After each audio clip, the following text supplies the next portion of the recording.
this is Marvin Glotfelty. I am a hydrogeologist and licensed well driller from Arizona, and I'm here to talk to you for an industry-connected video put on by the National Groundwater Association. And the topic I want to discuss today is how many wells need to be deepened in many regions of the United States and the world because of declining water levels, and that's going on a lot, and I think that will be a continuing trend for some time. There is a need for that. There has been in the past. It's not a new thing, but there's also, I think it's important for groundwater professionals to communicate to the well owners the limits to it.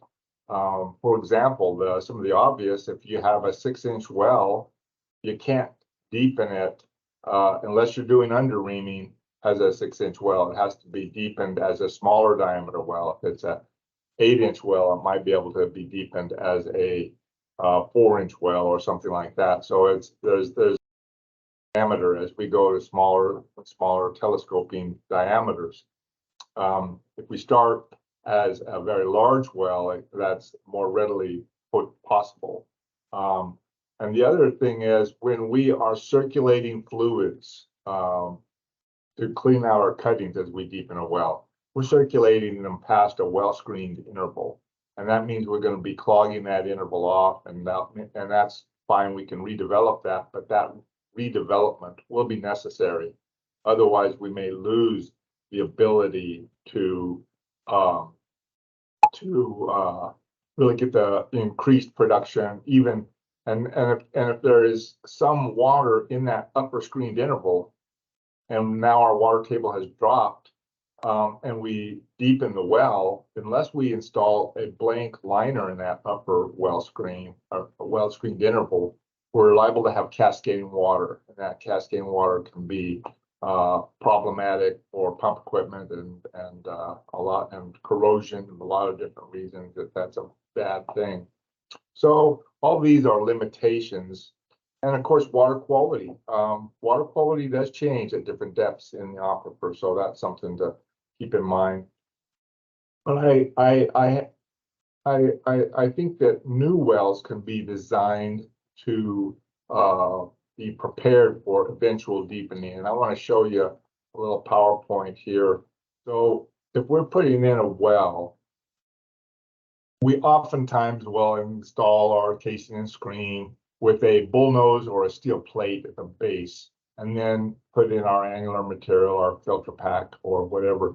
But alternatively, we can install a well casing and with a little blank at the bottom, but open-ended, no bottom plate at all. And we can just simply pour a pail of cement, and it'll flow inside and outside the well casing.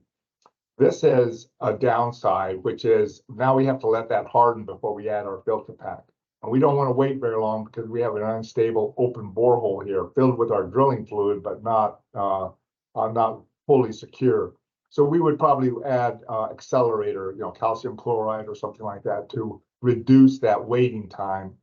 But still, there is an advantage to this, as you'll see. So after we have set the cement in the bottom, we can then complete our well, develop it and use it. And then over time, if this water table drops and we want to deepen the well, what would have been the case if this was just a steel plate? We could have milled through a steel plate and deepened the well, but now we'd lose the filter pack. The filter pack would YouTube and it would fall, and we would no longer have filter pack in this interval. And that means that now we would have sand invasion problems. And so unless we want to completely abandon this portion of the screen interval, we want it to remain in service, that we need to have a situation like this where we can prevent that filter pack from moving even after we deepen the well. So as this well's shown here, we can now deepen this well, install an additional well screen, either with natural filter pack or with a introduced artificial filter pack, and we will not have lost the upper filter portion. So we can do things like this, but it's just a matter of what we might need. And of course, this would mean that the diameters are going to have to be considered and all that. So there's places where we anticipate when a new well is being installed to be deepening it someday. Other times, not the case. So I've done this design a few times, and it actually works out pretty well, and it's quite constructible for drillers. So with that, I thank you and look forward to talking to you next time.